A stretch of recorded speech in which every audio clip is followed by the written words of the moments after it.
नमस्कार। बाजार अगले हफ्ते में आप सभी का स्वागत है। मैं हूं स्वाति रायना। बताएंगे बाजार में पूरा एक्शन, साथ ही सोमवार के लिए खास स्ट्रैटेजी और शेयरों में कमाई के शानदार मौके भी। पूछ सकते हैं हमसे सवाल, फोन नंबर नोट कर लीजिए 02223001634 या फिर आप हमें 02223001635 पर भी कर सकते हैं कॉल, या फिर फेसबुक पर @जी बिजनेस ऑनलाइन, ट्विटर पर @जी बिजनेस अपने सवाल भेजें #बाजार आज और कल लिखकर। और कल की तैयारी कराने के लिए जी बिजनेस के मैनेजिंग एडिटर अनिल सिंघवी से जानेंगे सोमवार के बाजार पर खास स्ट्रैटेजी। और एक और एक्सपर्ट हमारे साथ हैं ट्रेडस्विफ्ट ब्रोकिंग के संदीप जैन। संदीप जी, स्वागत करते हैं।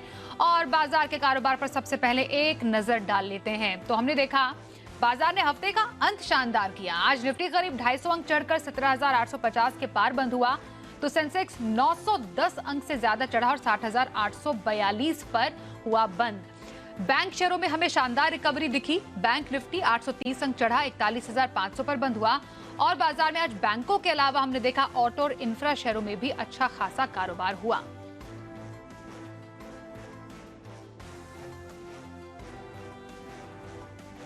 तो बाजार में आज इतना जोश कहां से आया, समझते हैं अनिल जी से। हफ्ते के आखिरी दिन भारतीय बाजारों में जबरदस्त एक्शन दिखा और ये एक्शन ग्लोबल संकेतों के दम पर, हमारे अपने संकेतों के दम पर होता हुआ दिखा। शुरुआत से ही आज मजबूती के संकेत आते हुए दिख रहे हैं, क्योंकि एसजीएक्स निफ्टी सुबह से अच्छी मजबूती के साथ ट्रेड करता हुआ दिख रहा था। ग्लोबल मार्केट से सपोर्ट ठीक था, बहुत तेजी का नहीं, बहुत कमजोरी का नहीं। एफआईज की तरफ से बिकवाली के आंकड़े थे, लेकिन कहीं कहीं भारतीय बाजारों में अदानी ग्रुप के शेयरों में जो मार्कआउट मची उससे हटकर देखने का एक थोड़ा सा माहौल बनता हुआ नजर आया, और वो दिखा अच्छे नतीजों के दम पर भी। और वीकली एक्सपायरी कल हो चुकी थी, तो पोजीशंस भी ट्रेडर्स की हो चुकी थी हल्की। इन सब के बीच में शुरुआत हमने सधी हुई की, सीमित दायरे में उतार चढ़ाव के बीच में कारोबार करते हुए दिखे। 17,700 के आसपास खुलकर दोनों तरफ के ट्रेड आपको नजर आए, लेकिन मिड सेशन से बाजार ने रफ्तार पकड़नी शुरू की। और ये रफ्तार पकड़ने के पहले अदानी ग्रुप के शेयरों में फिर से तेज गिरावट होती दिखी। 35% से ज़्यादा अदानी एंटरप्राइजेज गिरता हुआ नजर आया। अदानी एंटरप्राइजेज 10% के आसपास कमजोर रहा, लेकिन मिड सेशन के बाद इन दोनों ही शेयरों में और बाकी शेयरों में भी रिकवरी जो आती दिखी, उस रिकवरी के चलते बाजार का मूड माहौल और बेहतर होता दिखा और दिन के हाईएस्ट पॉइंट के आसपास जाकर बाजार बंद होने में कामयाब रहे।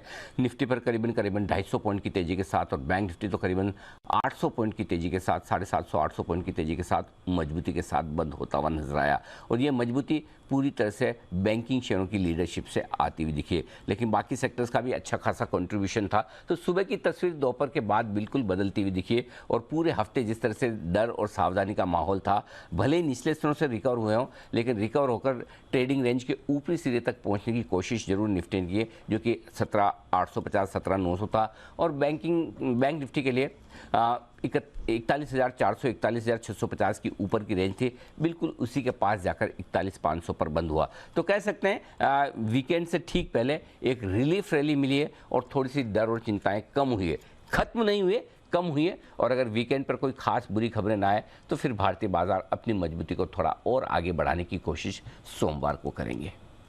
आइए अब संदीप जी के पास चलते हैं। संदीप जी, बाजार में रिकवरी आज जो हमने देखी, क्या संकेत देती है? नहीं, बहुत अच्छी बात बोली अनिल जी ने। रिलीफ रैली, ठीक है, ये रिलीफ रैली तो थी, बट एक चीज और अच्छी है कि अपने 200 डेमा के आसपास निफ्टी ने बहुत बढ़िया सपोर्ट लिया और वहां से आज एक अच्छा बाउंस दिया। देखिए, बहुत सारी चीजें अच्छी थी, ग्लोबल क्यूज अच्छे, नैस्डैक अच्छा चल रहा था, तो आईटी स्टॉक्स बढ़िया सपोर्ट किए। कल देखिए आईटी और आईटी से जब हम लोग कल बजट स्टॉक एक्सचेंज से शो कर रहे थे, तो मैंने ये स्टेटमेंट लास्ट में दिया था कि आईटी और आईटीसी ये दोनों ने वाकई में मार्केट को संभाला, बट अडानी फैक्टर ने वॉलेटिलिटी लाई, बट फिर भी विक्स नीचे है। तो कहीं ना कहीं देखिए, इतना बड़ा भूचाल को ऐसे मार्केट ने पचा लेना, ये तो दिखता है कि कहीं ना कहीं मार्केट में स्ट्रेंथ है। और इंडिया इस बार थोड़े दिनों से अंडर परफॉर्म कर रहा था, तो मुझे लगता है कि आगे अच्छा माहौल बनना चाहिए। तीसरी बात, रिजल्ट्स बहुत बढ़िया आ रहे हैं। आज हमने देखा भी, आईटीसी की बात कर रहे थे हम लोग, एसबीआई की बात कर रहे हैं, इनका तो अभी कल रिएक्शन आना बाकी है, बट ओवरऑल अच्छे रिजल्ट्स ही आ रहे हैं। टाइटन के रिजल्ट थे, थोड़े हल्के दिख रहे थे, बट ओवरऑल आज बहुत बढ़िया परफॉर्म किया। डॉलर इंडेक्स नीचे आ रहा है, विक्स के बारे में मैंने बताया। सो ये सारी चीजें बहुत अच्छी है और मुझे ऐसा लगता है कि जो आज मार्केट 17,854 के लगभग जो अच्छी खासी लास्ट एक आवर में जो तेजी आई एक डेढ़ घंटे में, मुझे लगता है कि कल भी तेजी बनी रह सकती है। हालांकि अभी एसजीएक्स निफ्टी थोड़ा सा नेगेटिव जरूर दिखा रहा है 14 पॉइंट, बट मुझे ओवरऑल लगता है कि 18,000 के लेवल्स तो जाएगा। एक बार 18,100 200 का लेवल है जहां पे एक बार रेजिस्टेंस जरूर लेगा। और small cap mid cap under perform कर रहे हैं, जो कि मुझे ऐसा लगता है कि ये अपॉर्चुनिटी की तरह लेना चाहिए। मिड कैप फिर भी अपने 200 डेमास के आसपास है, बट स्मॉल कैप काफी टूटा हुआ है, सो वहां पे भी अपॉर्चुनिटीज आएगी, बट ब्रॉडर मार्केट से एक बार पहले ठीक होंगे। और बैंक निफ्टी ने आज अच्छी अगुवाई की, so it is very important कि अडानी फैक्टर और बैंक निफ्टी को एक साथ देखना पड़ेगा। कई बैंक जैसे एसबीआई है, तो ये एक अच्छे लेवल्स पे और अच्छा प्ले बन सकता है एज अगेंस्ट अडानी फैक्टर। बिल्कुल, तो बाजार में रिलीफ रैली हमें हफ्ते के आखिरी दिन देखने को मिली है। Stock specific action Sandeep ji आपसे जानेंगे, हफ्ते भर का नजरिया, पोजिशनल व्यू कहां और लॉन्ग टर्म की खरीदारी कहां पर करने की सलाह रहेगी आपकी? देखिए, एक बेहतरीन कंपनी है एस्ट्रल लिमिटेड, जो कि एफएनओ में है। मैं जनरली कैश मार्केट के स्टॉक से ज्यादा लाता हूं, बट मुझे ऐसा लगा कि चार्ट्स देख के और थोड़ी अगर एफएनओ की और बड़ी कंपनियां दें तो अभी समय मिड कैप स्मॉल कैप बहुत ज्यादा परफॉर्म नहीं कर रही। और वो आइडियाज तो हम रोज देते ही हैं, बट एस्ट्रल मेरा one of my old favourites और बेहतरीन क्वालिटी कंपनी। इस स्टॉक को इन लेवल्स पे लिया जा सकता है। 2047 का भाव है, 2150 2170 का टारगेट और 2010 का स्टॉप लॉस लगा है। पोजिशनल पिक के तौर पे Astral limited. Okay, positional pick के तौर पर एस्ट्रल लिमिटेड में खरीदारी की सलाह। लंबी अवधि का नजरिया कौन से स्टॉक में संदीप जी देंगे? देखिए, लंबी अवधि के हिसाब से मैं लाया हूं इक्रा लिमिटेड। अगेन ये स्टॉक भी बहुत बढ़िया लगता है। रीजन बीइंग, देखिए वैसे भी एक मतलब 4-5 कंपनियों का मार्केट है और उसमें भी क्रिसिल और इक्रा दोनों लीडर्स है। और इन दिनों में क्रिसिल को मैंने इसी शो में काफी बार रेकमेंड किया। देखिए, ये लोग रेटिंग्स करते हैं और इनकी रेटिंग मुझे बहुत बढ़िया लगती है, क्योंकि ये बहुत जबरदस्त फंडामेंटल्स पे है। रिसर्च से इनकी रेवेन्यूज आती है, रेटिंग से आती है, और कंप्लायंस के स्टैंडर्ड्स और कंप्लायंस के ऊपर जो फोकस अभी इंडियन गवर्नमेंट इंडियन रेगुलेटर्स का है, तो इन कंपनियों को लॉन्ग टर्म में बहुत बेनिफिट मिलेगा। और मुझे ऐसा लगता है कि ये stock as compare to CRISIL थोड़ा अंडर प्ले कर रहा था। बीच में बहुत बढ़िया चला, 5477 के लेवल्स ऊपर के लेवल दिखाए थे और वहां से करेक्ट होकर एक बार वापस से 4400 के लेवल्स पे आया और अपने 50 डेमा के आसपास शायद सपोर्ट लिया।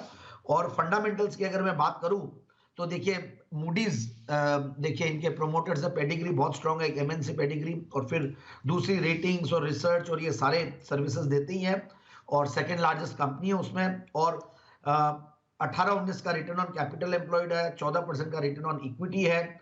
हालांकि ग्रोथ के पैरामीटर्स देखें तो बहुत ज्यादा इंप्रेसिवली ग्रो नहीं कर पाए, बट जीडीपी के साथ इनकी ग्रोथ वैसे टैग रहती है और आने वाले दिनों में बढ़िया रहेगी। क्वार्टरली रिजल्ट्स बढ़िया आ रहे हैं, तो मुझे ऐसा लगता है कि स्टॉक को लेना चाहिए इन लेवल्स पे। और जो मैं शेयर होल्डिंग पैटर्न की भी बात कर रहा था, तो एफआईआईज डीआईएस तो डेफिनेटली पूरा भरोसा दिखाएंगे। करीब 32% एफआईआईज डीआईएस है, 52% करीब प्रोमोटर्स की है, और इन लेवल्स पे इस स्टॉक को लेते हैं तो आराम से 5070 5130 के टारगेट के लिए लेना चाहिए। तो इकरा लंबी अवधि की खरीदारी का स्टॉक संदीप जी की पसंद। आगे बढ़ते हैं, अब कुछ दर्शकों के सवाल शो में शामिल कर लेते हैं। अहमदाबाद से डॉक्टर संजीव हमारे साथ हैं, स्वागत करते हैं आपका। नमस्कार, कौन से स्टॉक पर सवाल पूछेंगे? Good evening ma'am, good evening Jain sir, and I am holding Lakshmi organic at the rate of 315, that is the average rate,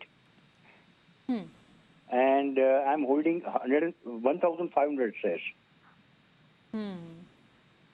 okay, view क्या है सर लक्ष्मी ऑर्गेनिक्स पर डॉक्टर संजीव आपका, कितने समय के लिए? As soon as I get the profit. 65,000 का नुकसान, प्रॉफिट का इंतजार, क्योंकि इनकी खरीद से भाव काफी नीचे स्टॉक के लक्ष्मी ऑर्गेनिक्स। संदीप जी क्या राय देंगे इन्हें? देखिए, स्टॉक को काफी अच्छा रिस्पांस मिला था आईपीओ में और ओवरऑल काफी चर्चित स्टॉक है। हालांकि नई लिस्टेड है, बट फिर भी पी मल्टीपल हायर साइड पे है, तो मैंने इसलिए स्टॉक को बहुत रेकमेंड करने की कोशिश नहीं की है, क्योंकि मुझे 40-50 के पी मल्टीपल वाले स्टॉक्स और जहां कंपटीशन भी हो, दूसरी कंपनियां भी हो, तो कम करता हूं। बाकी फंडामेंटल्स बढ़िया है कंपनी के, return on equity, return on capital employed, ये सब बढ़िया है। करेक्ट भी बहुत जबरदस्त किया, आप देखिए 502 के लेवल से करेक्टेड होके ऐसे लेवल्स पे है कि यहाँ पे एग्जिट करने का तो कोई औचित्य नहीं है। बट उसके पीछे मैं रीजन भी बता दूं, 2 क्वार्टर से कंपनी परफॉर्म नहीं कर पा रही है। अच्छा खासा इनके ऑपरेटिंग प्रॉफिट मार्जिन्स पे इंपैक्ट है और दिसंबर क्वार्टर का रिजल्ट भी मतलब अच्छा नहीं था, so that is the reason कि करेक्ट हुआ स्टॉक। बट फिर भी मैं यही कहूंगा, समय दीजिए, और इन्होंने क्लियरली बोला कि जब तक इनको प्रॉफिट नहीं आएगा तो ये नहीं बेचेंगे। तो इसका मतलब है कि अच्छे मतलब लॉन्ग टर्म इन्वेस्टर है, और होल्ड कीजिए 271 के लेवल्स पे। करेक्शन लगता है कि हो चुका है, एक बाउंस जरूर देगा, और 315 के इनकी खरीद है, तो ये भाव आने चाहिए, बट समय देना पड़ेगा इनको। समय दे Hold लक्ष्मी करें। ऑर्गेनिक होल्ड करने की सलाह आ रही है संदीप जी की तरफ से। दिल्ली से हरिंदर कुमार हमारे साथ। हरिंदर जी नमस्कार, बताइए कौन से स्टॉक पर पूछेंगे सवाल? नमस्कार मैम, मैं अडानी पावर के लिए लेवल बताएंगे? 322 का हम खरीद। अदानी पावर पे तो स्ट्रेट अवे संदीप जी आपसे सवाल यही बनता है कि क्या करना है इन्हें। कुछ आपके आपके मूवमेंट से मालूम चल गया, बताइए सर। देखिए, मैं वेरी फ्रैंकली, मुझे वैल्यूएशंस नहीं समझ में आते हैं। ठीक है, सबसे बड़ा कॉर्पोरेट है, बहुत जबरदस्त ग्रोथ दिखाई है इन्होंने, और अडानी पावर ने भी। मैं इनफैक्ट इस ग्रुप की राय देने में मैं गलत पड़ा हूं, काफी सालों से गलत पड़ रहा था, और अब वो चीज गलत नहीं दिख रही है, क्योंकि मुझे जिस तरीके से अब ये क्रैक हमने देखा, तो रेकमेंड करने की हिम्मत नहीं होती है। बाकी इन्होंने 322 पे लिया, 191 का भाव है, और वैल्यूएशंस की अगर मैं बात करूं तो ठीक है, मतलब ओवरऑल पूरा ग्रुप ही ऐसे ही चल रहा है। एक बार होल्ड करें और एग्जिट ऑन बाउंस की अपॉर्चुनिटीज ढूंढें। ओके, एग्जिट ऑन बाउंस की रणनीति अडानी पावर में आपको रखने की सलाह आ रही है संदीप जी की ओर से। ओके, मुंबई से मोहिनी हमारे साथ है, उनसे जानते हैं सवाल। मोहिनी जी नमस्कार, बताइए कौन से स्टॉक पर पूछेंगे सवाल? मुझे HDFC लाइफ के बारे में पूछना है। 2 दिन पहले मैंने 100 शेयर्स लिया 520 में, और अभी उसका रेट 488 है। तो उसके बारे में पूछना था मुझे। तो 2 ही दिन हुए हैं HDFC लाइफ लिए इन्हें 520 की खरीद पर। मोहिनी जी को क्या राय देंगे HDFC लाइफ पर? क्या अभी होल्ड, कब तक होल्ड करके रख सकती हैं?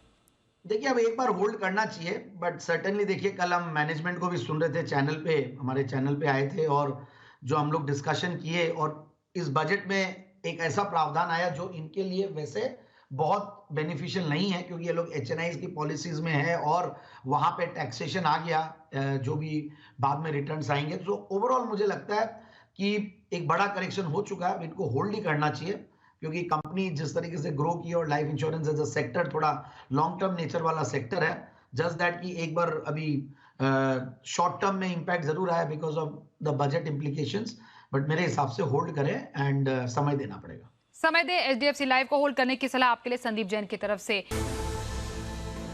सोमवार के बाजार पर क्या रखे खास स्ट्रैटेजी, और बाजार के लिए अहम संकेत समझते हैं अनिल जी से। जहां तक भारतीय बाजारों की सोमवार के प्रदर्शन का सवाल है, 2 बड़े फैक्टर होंगे। एक ग्लोबल मार्केट्स के, जहां से संकेत थोड़ी सी कमजोरी के हैं। हमारे बाजारों के बंद होने के वक्त लगभग 100 अंक नीचे डाउ फ्यूचर्स और 200 अंक नीचे नैस्डैक फ्यूचर्स ट्रेड कर रहे थे। तो उम्मीद यह है कि नैस्डैक में तो नुकसान रहेगा ही कुछ बड़े नतीजों के दम पर। डाउ देखते हैं किस तरह का प्रदर्शन करता है। दूसरा फैक्टर जो भारतीय बाजारों के लिए अपना होगा, वो ये कि अदानी ग्रुप के शेयरों को लेकर किस तरह की खबरें इस वीकेंड पर आती है, उसके दम पर हम सोमवार सुबह लौटेंगे। पोजीशंस जितनी हल्की थी उतनी शायद नहीं रही, थोड़ी बनी है, और साथ ही साथ FIs के डेटा भी हम सोमवार सुबह नज़र डालेंगे। तो इन सब के बीच में जो अब सोमवार के लिए निफ्टी पर सपोर्ट का काम करेगा, वो होगा 17,525 से लेकर 17,600। इनफैक्ट आप 17,650 तक सपोर्ट गिनकर चल सकते हैं। तो 17,550, 17,650 निफ्टी पर मजबूत सपोर्ट का काम करेगा, और ऊपरी स्तरों पर 18,000, 18,125 ये वो रेंज है जहाँ तक जाने की कोशिश निफ्टी की अगले हफ्ते में एक बार हो सकती है। बाद में देखेंगे कितनी ताकत है। जहाँ तक बैंक निफ्टी का सवाल है, 41,500 के आसपास बंद हुआ है। 41,150, 41,200 ये पहला सपोर्ट रहेगा बैंक निफ्टी के लिए, और ऊपरी स्तरों पर 42,000, 42,150 के आसपास पहली रुकावट की जगह बनेगी, और उसके बाद देखेंगे आगे किस तरह का प्रदर्शन होता है। तो ढेर सारी खबरें, ढेर सारा एक्शन है, ग्लोबल भी, लोकल भी, और नतीजे भी रहेंगे पूरे जोरों पर। तो पूरा एक्शन पैक दिन भी सोमवार का, और पूरा हफ्ता भी आपके सामने रहेगा। और आइए अब सोमवार की जो ऑप्शन स्ट्रैटेजी है वो जानते हैं। हमारे साथ मोतीलाल ओसवाल के चंदन तापड़िया है। चंदन जी स्वागत करते हैं। सोमवार के बाजार में ऑप्शन के जरिए कहां पर स्ट्रैटेजी रखने की सलाह देंगे आप? जी नमस्कार, बहुत बहुत धन्यवाद। देखिए, सबसे पहले तो बाजार में आज निचले हिस्सों से काफी अच्छी रिकवरी देखने को मिली, और सुबह भी हमने आपके साथ जुड़े थे, 17,700 की कॉल खरीदारी की सलाह दी। हमारा मानना है कि अब 17,777 होल्ड करता है, तो ऊपर में 17,950, 18,018 तक के लेवल बनेंगे।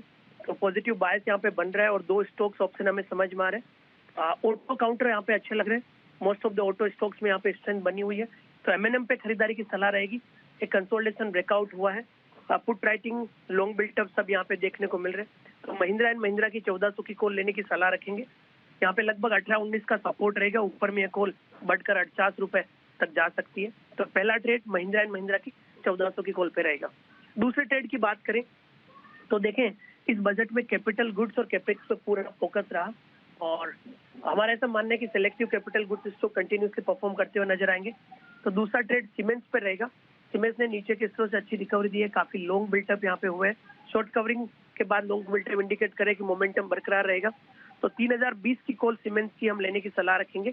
65 रुपीज का सपोर्ट है, ये कॉल ऊपर में 150 रुपए तक जा सकती है और सीमेंट्स मौजूदा लेवल से 3100-3120 तक का लेवल दिखा सकते हैं।